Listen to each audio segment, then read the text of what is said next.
приятели! Здравейте от нашото студио в Чикаго. Иване, ти още да говориш за България? Рамона е права, аз още да говорим за баба, дядо, приятелите ми. Но добрата новина е, че след по-малко от година ще се върна в България. Но за сега ми остават само спомените от нашата лятна творческа командировка. След посещението в Ачевата къща, госпожа Иванка Ачева ни заведе на едно много интересно място с обещанието, че ще останем изненадани. Ние наистина останахме впечатлени от това, което чухме и видяхме. Гледайте репортажа ни от единствената фабрика за ръчно ткани килими в Костандово.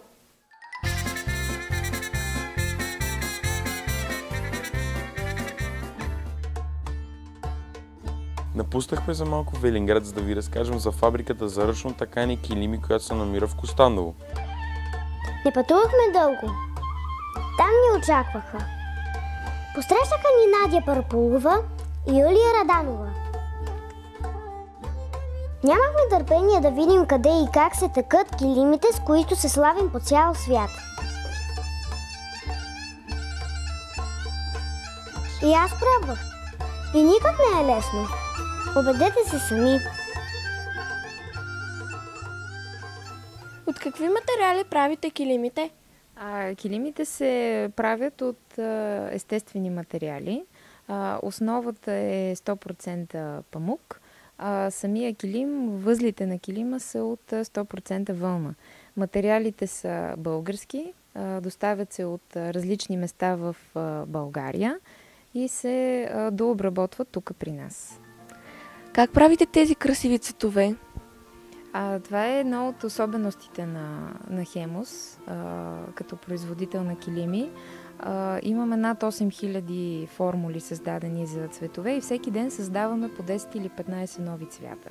Само за пример, в Турция един нов цвят се въвежда в производство в рамките на 3 месеца. Така, само да си представите разликата в скоростта, с която работиме. Цвета е един от нашите патенти, един от нашите ключове към успеха, защото клиента по никакъв начин не е ограничен в избора си на цвят. Правят се в една специална лаборатория, която се намира тук, под контрола на моя баща, който всъщност е и създателя на формулите и на самите цветове. Къде ги продавате?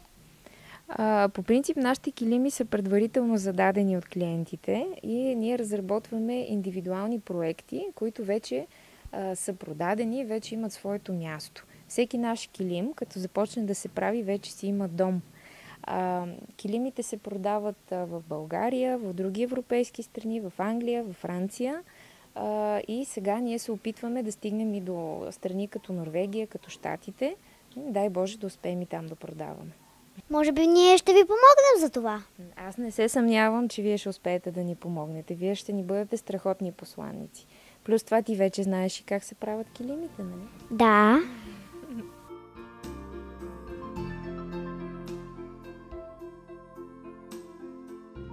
Участвали ли сте в международни изложения? Всъщност непрекъснато се случва това нещо, защото нашите килими се намират в туристически обекти и сгради с голямо историческо значение, част от културното наследство на Европа. И във всеки един момент от времето, дори сега докато си говориме, някъде в някой замък се разхождат туристи по наши български килими. Дворците на британското кралско семейство, музея Албертина във Виена. Така че нашите килими непрекъснато се намират някъде на важно място и биват разглеждани от хора, които ги харесват, оценяват към този момент. Видяхте къде се произвеждат килимите уникат с над 6000 цвята. Останете с нас, ще ви покажем уникални неща.